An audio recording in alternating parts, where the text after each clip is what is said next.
Hello and welcome to the Transatlantic Good Trouble podcast. Hi, Miss Julie. Hi. Anything funny we were going to say? We've already said it before we pressed record, I think. It's true. From It's now all, on, done. nothing will be funny. Exactly. Only to us, but not to anyone else.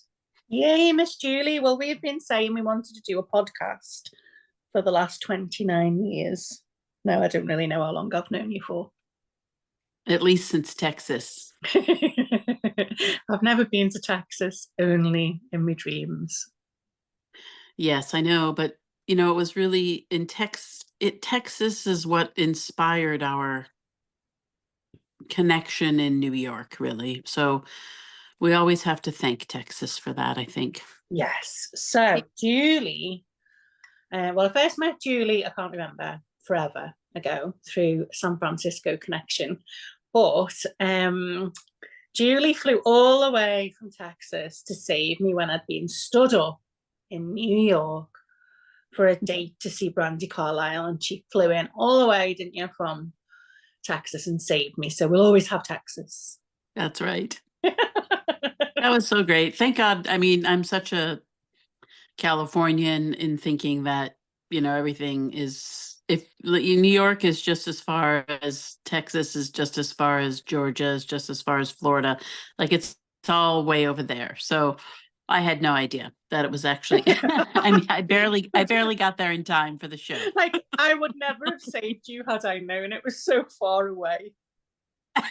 Exactly. It was my ignorance. Your ignorance saved me. Well, the British wouldn't even drive up the street to see you. So, like we always talk about the difference transatlantically between cultures and stuff. And like someone would be like, I'm not driving all the way up to Manchester, half an hour away to see you in a concert. So Americans are much more like, oh yeah, I can fly in from Texas to So good job I didn't need rescuing in the UK. Exactly. So we've been texting back and forth for years saying, oh, this is so funny. Probably only funny to us. This should be a podcast. But because you were working on a memoir and I've just finished mine, I thought, like, let's do it, because really we've been doing something similar, although in very different ways, maybe. And I think there's loads of juice in talking like what it's like to do a book, to try to publish it, the whole relationship with the book. I mean, both me and you were like talking about this book journey like we were in a relationship with books we were with. Absolutely. And also, the journey with it, within it, after it, and what the fuck are we going to do now that I've finished and you're on your way to getting your book out there. So there's so many questions I've got and things that I want to talk about. What about you? What are you thinking about the memoir juiciness? Yeah, I mean, I love some of the questions that you posed before, so happy to explore those. I think it's very interesting, and it, just hadn't really occurred to me this in terms of the similarities of our books. You have so many illustrations in yours, as I do mine, and I've spent so much time in conversation with memoir writers who are just writing, and so like literally it wasn't until you said something about that I was like, oh my God, that's right, we both have these cool drawings in our books. And so I'm interested also to hear about what that process was like for you. What role do the images play? How is the writing different in any way? The choices that you had as an artist, and what would be drawn or what would be held by text. So that's interesting to me, because I've not had that conversation with anyone else who has worked in memoir.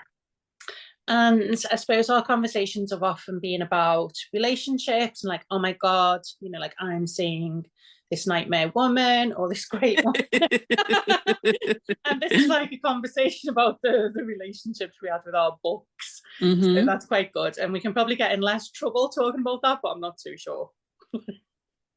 I know that total. I mean, had the realization shortly after I started working on the book because it was the first big project that I've done, like the biggest kind of project. I know you've had many big projects, but for me, it was the first where it was going to take me. I knew it was going to take me several years to do, and I thought, oh no, it's like being in a long-term relationship, and I'm not good at that.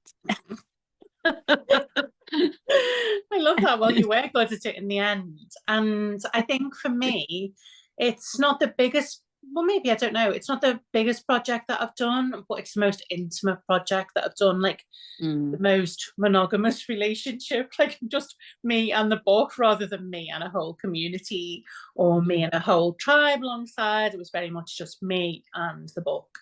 So, so yeah. So were you, how long have you been seeing your book since? Like, how long were you dating your book? When did it start? Was it an idea for years, or did you just wake up and think, so how long's that been? Well, I mean, I love that question because I think that the book is one relationship, but I think I was trying to date things like the book for a while. Book was the one. A But lot of short relationships. Um, but that, this book started off as a show. It was my first hour-long show. And so I would say the book is about 40% of that hour-long show, which I didn't realize was part of the book. But so it's been a long relationship, but the book is basically, inspired by my mother's death, and my mother died in 2016. So I would say, aside from, 58 years of working on the book, I would say most specifically since 2016. So however many years that has been, what has that been? 8? Is that 8? Am I doing math correct? Somewhere like 8 years, I mm, guess. mm. Relationship I've ever had. I love it. Well, this is so both, so the similarities are both books are kind of a product or an inspiration from death and bereavement, and also have been shows beforehand. So mine Mhm. Yes. started off as a play with actresses with the material. So yeah, I hadn't thought about that, forgotten about that. And then became like, oh yeah, that should be a book. And then it started working on it as a book. And then it went back into being like a one-woman show. So it's been back and forth being different manifestations. So yeah, similarity there as well. So what was the inspiration or the desire to take that material? Oh, that was, I mean, that was a big project. And to bring that into book form, how did you get there? I didn't realize that it was a big thing because I always think I probably wouldn't start these things if I knew they were so big. I think that I just had pieces of paper from Sandra that she had written. For those that don't know me, so Sandra was my wife and she died in 2021. And she'd given me pieces of paper with like titles of poems on, but no poem after them, and said, "Can you finish them and make them into a book?" Plus, I found lots of writing in journals that she did when she was dying. And then I had done some writing that was on the internet that people had said, "This is really helpful. How you're talking about grief." So I had these bits of things everywhere. And then Sandra had also said, "Can you make all this into a play and put it on?" Like, she was saying, "Can we do this play together?" And then she died. So I'm like, I'm going to do this play. And then I'm going to do it in a month's time because it'll be a birthday and Valentine's Day, and then have to write a play, which I've never done before. Um, and then after the play, just thinking, I need to do something with this and make it into, people were saying, when's the book and when's the film coming out?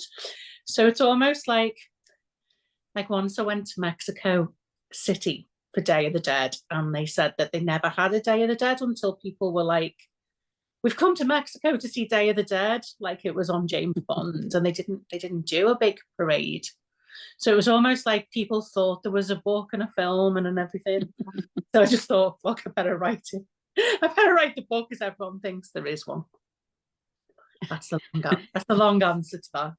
I I better do love Day of the Dead that. parade. People think there is one. Yeah. Yeah, that it I think for me, my book became a book because I had reached a point of being completely stuck on working on a show, not the show about my mother, but another show. And I kind of had painted myself into a corner with a project and was very stuck in many ways. It was a very complicated stuckness. And I sort of turned to writing a book as a way to escape the problems that I was facing creatively and otherwise in my show and performance work. And it felt easier initially because I was like, oh God, I don't have to deal with having other people that I have to coordinate with to make this thing happen. I can just write this and draw this by myself and I don't need anybody. Well, So yeah. Well, I it's, think that I also felt like I don't want to be in public. Like I don't want to be publicly doing this stuff. So the idea that I could be on a Greek island and writing it, or writing it in private, and just that felt really appealing to me. Yeah, the solo mhm. nature of it. Yeah, I love that both of our books spent some time growing up on that Greek island. Yes, the Magic Island, definitely. It's lovely that it's woven itself into, because at some point in April last year, I mean, I thought I was nearly finished then. I thought, oh, I've nearly finished this book. I was working on editing it, and you were working on a final edit of yours. Of course, I was a very far way away from finishing it, but it was lovely that we were both working on our books then on the little island. So, for those people that don't know you, Julie, can you say a little bit about your book, the title, which I love, and Yeah. what it's like? Yeah.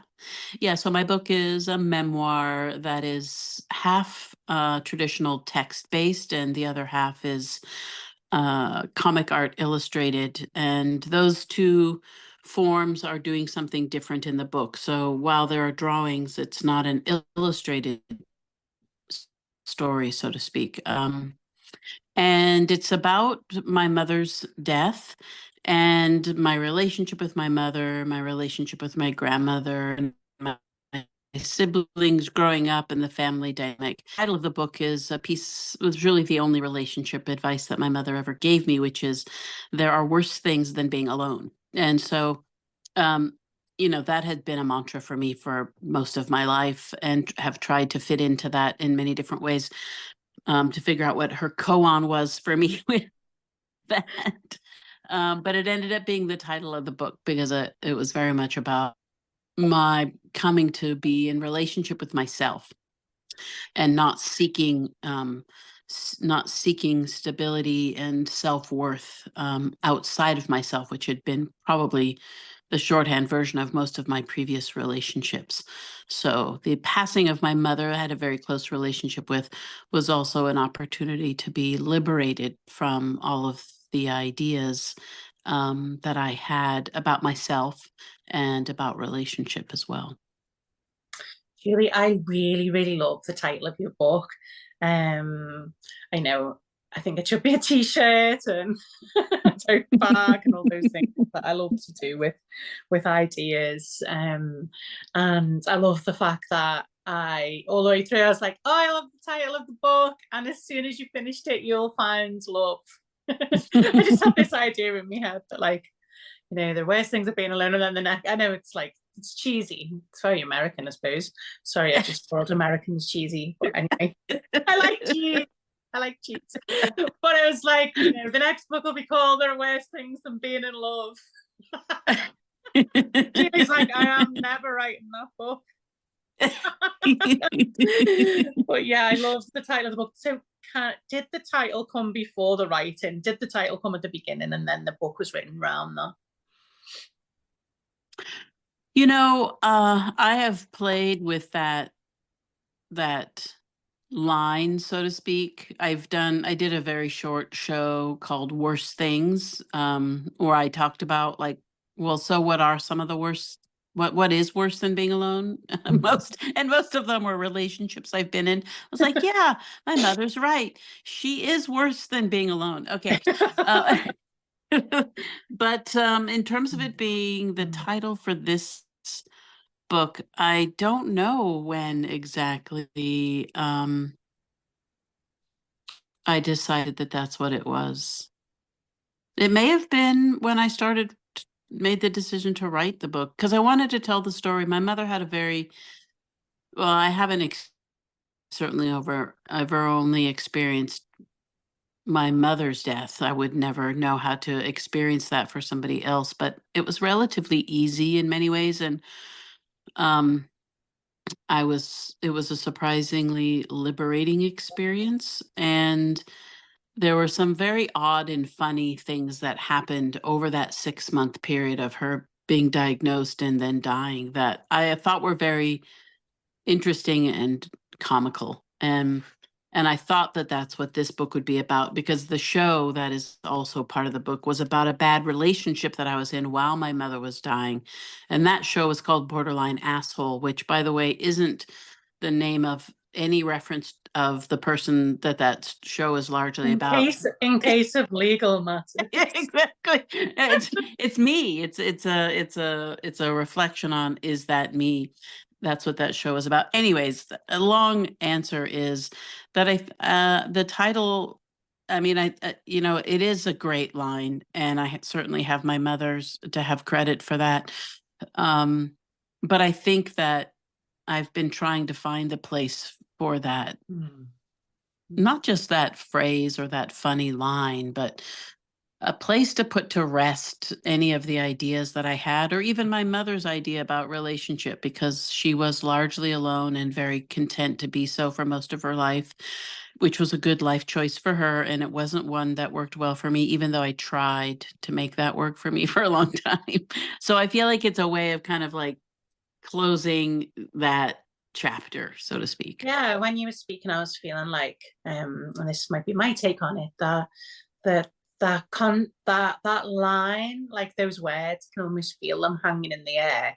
We're looking for a place to rest and be, and like this felt like it held them in some way, which feels similar to, so my book's called Somewhere Between Derelict and Divine, and that was actually around a long time as well. So it comes from one of my exes, a good ex.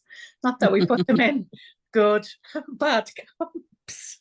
I do actually. Like I always go, oh no, it's okay. She's a good ex. But one of my exes, Melissa, was like a builder, plasterer, painter. And long after we'd finished, she was doing a farmhouse up in Wales. And I rang her one day and I said, how's it going? And she said, like, oh, it's somewhere between derelict and divine, which I immediately scribbled down. And then it was in a poem in my first book of poetry, Love, Hope and High Heels, which was written in San Francisco, actually. And it was, we're all dancing somewhere between derelict and divine. And like over the years, everyone used to say, that's my favorite line from your poetry. And sometimes I'd sign off with it and talk about it. But it felt like, but I didn't have that at the beginning of the book. I had all kinds of naff names for the book. And like, people, it was like coming home. I don't know what else I had, like all the way home and all that. And they all sounded like bad lesbian romance novels. And like when I Google them to see if like anyone else, like loads of people had called everyone who's called their bad lesbian romance novel All the Way Home or Coming Home, but there was a few. So I was like, I can't fucking call it that. And I was like, walking along with friends, preoccupied. They were all looking in shop windows, and I was like, what the fuck am I going to call this book? And then my friend Viv, who's very wise, just said, well, what about my favorite line out of the poetry book, somewhere between Derelict and Divine. I was like, that's it. And then I just knew. But the Hmm. book like wasn't written around that title. The title came at the end. Yeah. Yeah. I think that even though that phrase for me also, the title for my book was a phrase that had been around for a while, the fact that it was the title of the book didn't really come towards the end of it also. I think if I sat down to write a book about There Are Worse Things Than Being Alone intentionally, I don't know, that just feels like a bad writing prompt or something. Yeah. No, I know. I feel like if you had the title, if you had the title first, then it's really hard to like fit the book into the title. And one of the other poems in the book was written in my first poetry book, was about sometimes all you get is a title until you find the words to follow. It was actually something said by Mm. a comedian, another comedian from San Francisco, Kelly. And we went on a date in San Francisco, and she said, I was going home the next day, so we just had this one date. And she said, sometimes all you get is a title until you get the words to follow. And I thought it was a great line. So, but sometimes it's just a good title and you don't need to write the words after it. It's just a good line, isn't it? Right. Yeah. It's a good line waiting for its place, waiting to find its place, Hmm. waiting for the right moment. So one thing I wanted to ask you was like, what was the best thing about writing a book? Like loads of people say, don't they? Oh, I've always wanted to write a book. And then when you're writing it, you're thinking, why the fuck does everyone always want to write a book? But for you, what was the best, juiciest bit about writing the book? I think for me,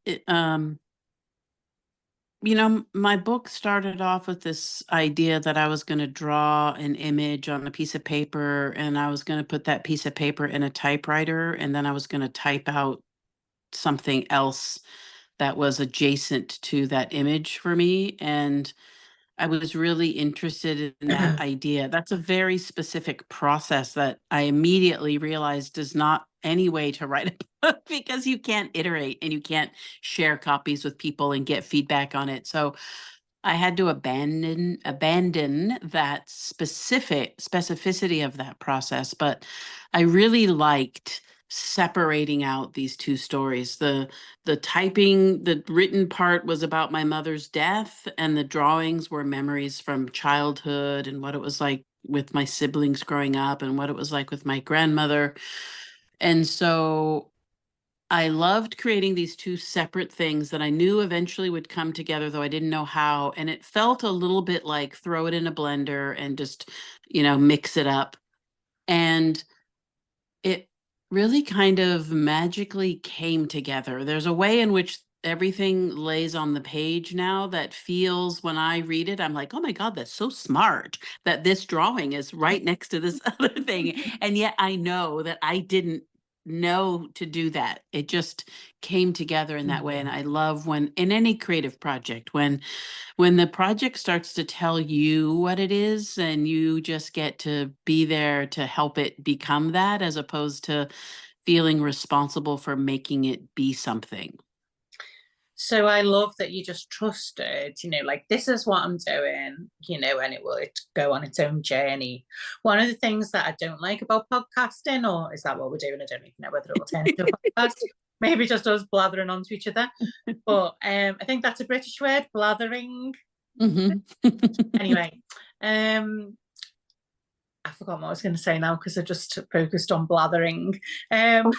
You were talking about that I trusted the process to let this thing unfold versus. I've lost what I'm saying. It'll come back to me. Oh yeah, what I loved about us texting each other, like often in the middle of the night because I couldn't sleep or I was in Greece or whatever, and texting you in San Francisco, is that as you're talking and as I'm reading the text, we were like talking at the same time. And that's a very Liverpudlian Scouse thing to do. We like have a conversation at the same time. And other people think it's really rude, but I'm like, no, like I'm so excited by the first thing she said that I'm like, you're still talking and I am, but obviously we can't do that. So much juice in what you just said, though, the process and the. Mm. So you loved actually doing the process I loved when when it was the going well. well, yeah, when it starts to click and you start to see that Yeah. it's a thing, and that's exciting. Though the misery before that happens and the doubt that that will ever happen is very painful, and sometimes it never happens with a project, I suppose. But if you Mhm. can bear the not knowing and the feeling like you think you should know what you're doing because you're the one who's doing it, but you don't know what you're doing. Uh, That was my next question. Like, what's the worst bit? So just stay on the juice. Exactly. Exactly. Yeah. So that was it. Once it starts to make sense. Mm. Does it feel like something magical was happening then? Oh, like there is some alchemy in what's happening. Something's cooking here, when you see things that, oh yeah, that is happening. Well, definitely. And because you probably, I'm sure, had this experience too. It's like you see things come together, or you see something in your writing that gives you insight to this thing that you thought you already knew everything about it. And you're like, whoa, look at how, oh my God, there's this thing that just happened. That's very exciting to me when I learn something about myself, even though I'm writing about something that I know about, and I'm the one putting the words on the page, and yet something is happening that reveals something about myself to myself in that process. So, like, part of me is writing for myself in the future, or writing back to myself in the past, or I'm creating something that is like healing for me or teaching me something about myself, which is beautiful, isn't it? It's like, self-help books are the like to teach someone else something about what you know, but like the writing process sounds like for both of us, it was in the writing of it that it gave us something that we didn't have already about something that we'd lived deeply. Yeah. How would you I, answer that question? I, you do it now. I liked, so mine is so shallow. I like that I'm both shallow and very deep. But I liked being able to say, I'm just writing the book, because people were like, what are you doing these days? And I was in grief, wafting around, not really knowing what I was doing and feeling completely lost. So the bit that I liked about writing the book was having this anchor of being able to say, I'm writing a book. And then people were just like, oh, okay, and left me alone. Like, oh, I'm off to Greece to write a book for the winter. I don't mean that it does sound good, but I just mean that it gave me this sense of purpose when I was purple. I knew that I had to go through a grieving process and that I couldn't be, in my life as it was. But writing the book gave me that something to hang on that I was. And, all I knew after Sam died was, I'm writing the book. I've got to write this book. It's what I'm doing next. And it's all I knew is that was what I was doing. So I liked that bit. And then because of how I am, so I like the vision of something, and then I like the end result. I don't like the in between. So like I then love my favorite moment is like, I've got the book here, it's like stroking the cover of the book and like getting to that right very end bit, and yeah, just create actually seeing something in physical form that I've imagined, and that felt really lovely. And now, and I know you're not at that place yet, but now having people text me say, I'm in the bath reading your book, I'm on page 62, and I'm wailing and laughing at the same time. So that connection with the people reading it, that's like, yay, that's what I really love. Yeah. Yeah, I can't wait. There's 10 of them in a box somewhere between the UK and Germany. So it will eventually.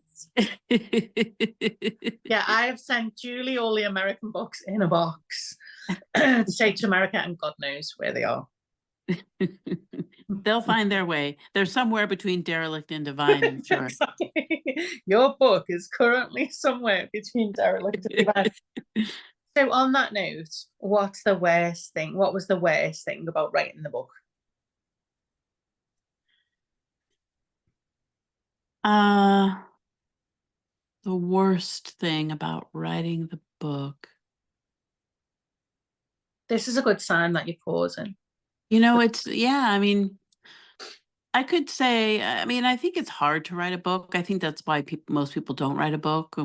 It doesn't go, it's not a fast process. And I would say maybe, I think one of the worst things would be it's hard to get feedback on your writing in memoir. And I've only ever really written memoir and gotten feedback on memoir. But when people are saying that they don't like that something, like the way something went in a scene, and I'm thinking, well, I That's my didn't life. I didn't make that up. So it's Yeah, like weird. it's And I've not had this. interesting. Okay, it's my life.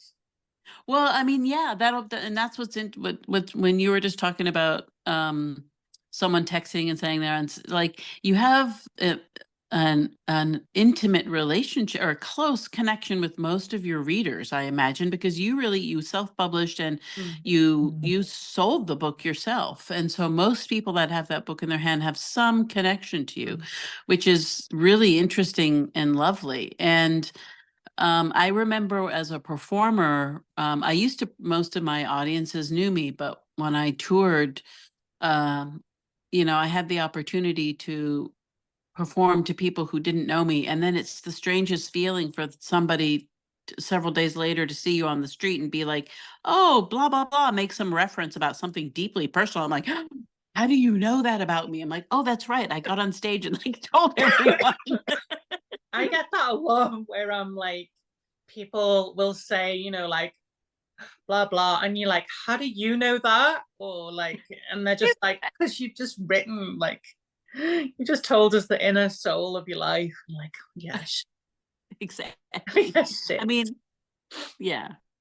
I mean, that's part of the motivation, but it is sometimes a little odd. And then, of course, there's just like in life, there's sometimes the combination of how some folks receive or how they share back their experience of that. Sometimes, I could maybe do with less of that.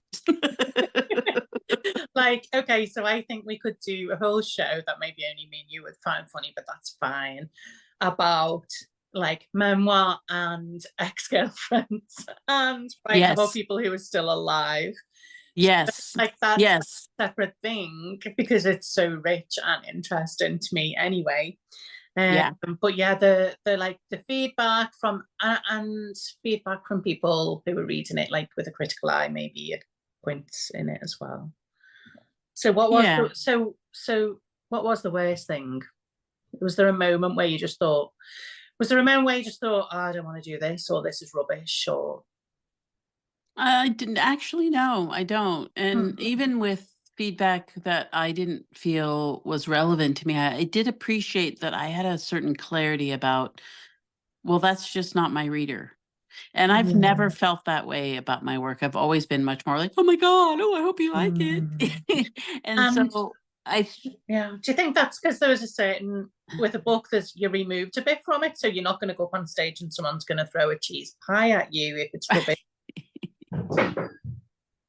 I mean, I do think that there is a level of being removed from it. I mean, it's to not have to get on stage and perform. I performed my last conversation with my mother 35 times on stage in front of an audience over the course of 9 months. And that's very different. That conversation is in that book. And if somebody reads it and falls asleep or spills coffee or throws up or rips the page out or, clutches it to their chest because they love it, like I won't be there for that. And I kind of that's totally fine. Yeah, yeah. I was just at that point in my life where I didn't need to see all the reactions to what to, Yeah. to I needed a level of this, something in between me and the audience. So that's why the book felt good.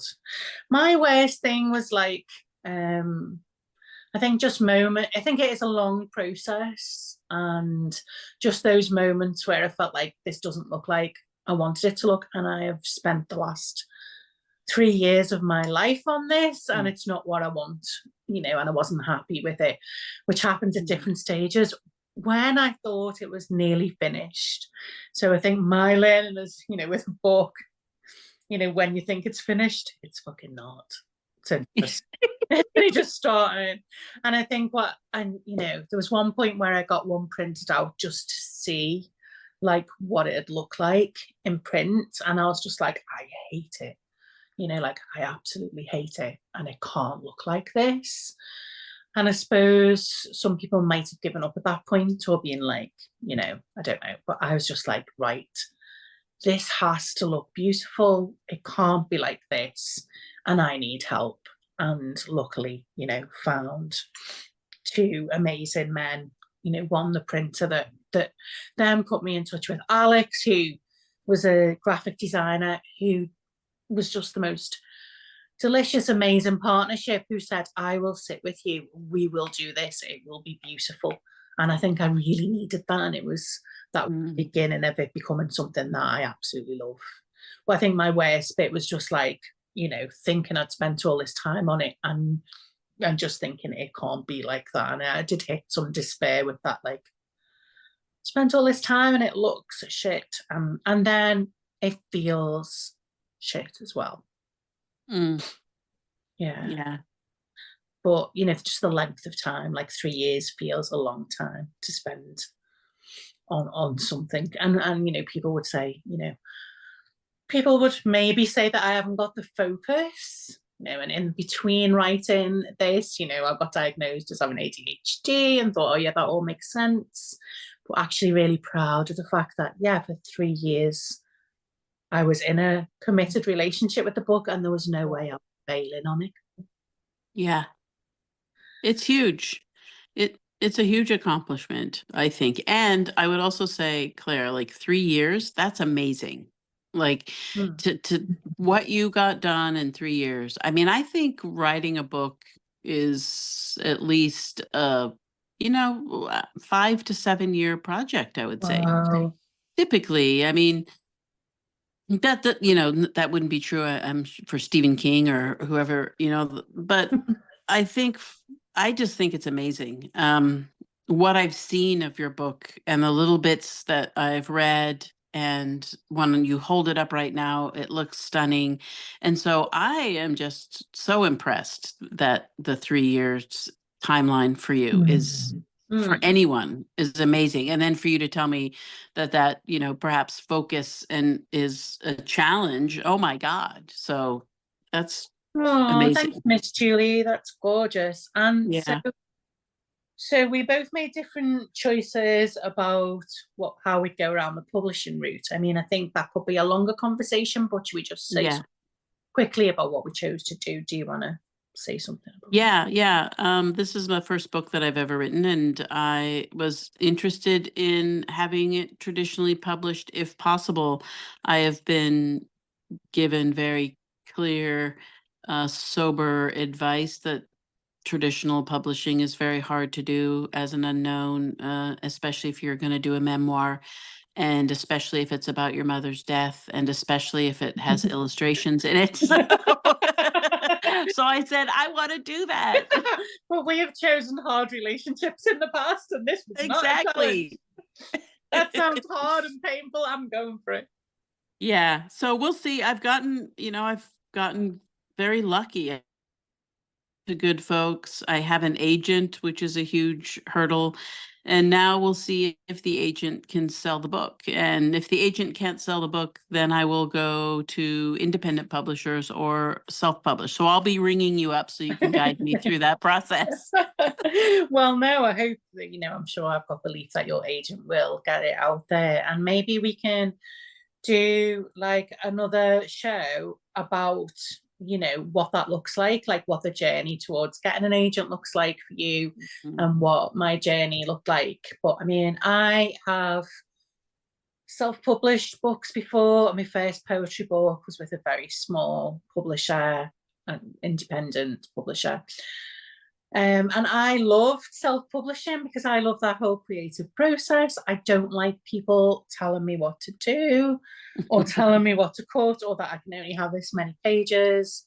And I recently was talking to Lucy Pierce from Womancraft Publishing, who's an amazing Mm. publisher, and she said to me, this was at the end of the book, not the beginning, but she's been a really great support. And at the end of she said, I and most other publishers would not touch your book with a barge pole, because she knew how I'd want it, that I'd want to, that the images would be integrated. You know, it's not just a page of pictures and then the writing on one page. You know, the writing follows the flow of the images. And she was like, I knew that would be like a long, painful process, and I didn't want to touch it. I was like, well, I'm glad you've told me that now. But she's like, it's really beautiful, you know, and it's so work. So I just thought, well, yeah, it's worked for me before to self-publish Sandra's poetry books, my books, illustrated books. And I could not be bothered. I cannot be bothered with trying to get people to like what I've done. Like, that's not in my vocabulary or way of being. So I just thought, yeah, I'm doing it and moving across, and I don't want to spend any of that time trying to persuade anyone else that it's a good idea, because I just meant to be in the world. And then I when I was coming to the end of it, I just thought, right, people will buy beforehand. I know I've got a community who want it, who've been asking me about it. So I sold the first edition out. There's none left, except for the 10 that are between Liverpool and Germany on the way to America, somewhere between Derelict and Divine. So I've got none of them left. And so in my eyes, it's worked beautifully, you know, to do that. And then now I'm looking at getting it out, you know, through Amazon, different ways of getting it out. But in a way, it exists, and that's what I wanted from the first bit. So, you know, but I'm lucky because I've already got a community who wanted it. Yeah. But I also have listened to some like stories about people who've had big editors, sorry, not editors, had big publishers, big publishing houses, who've then been a nightmare or not really as committed to getting it out in the world as they are. And they've also, like, I have this idea that like you get this big advance as well. Like, and it feels like a romantic idea. So when I talk to people who were like with HarperCollins and other people, when I hear the reality of that, which people don't know, do they?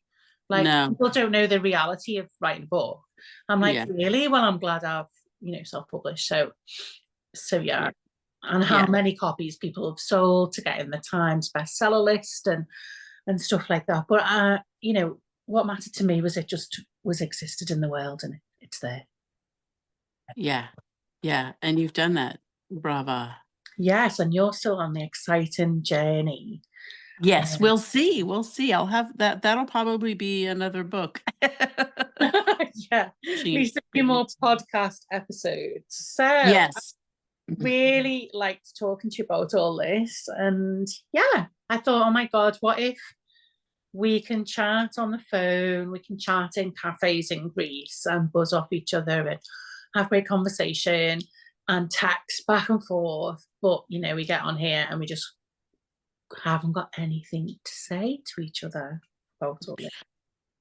Well, that's never going to happen, but no, it's been a fabulous, and I thank you for suggesting it, and I definitely want to do more. I think there's all kinds of topics that we can chat to. I'm gonna bring this recording to a close unless there's another moment that you want to add to the recording. I think I just want to say, like, what next for you, but I want to answer it first and just say, like, more of this juicy connection, Joy, and another episode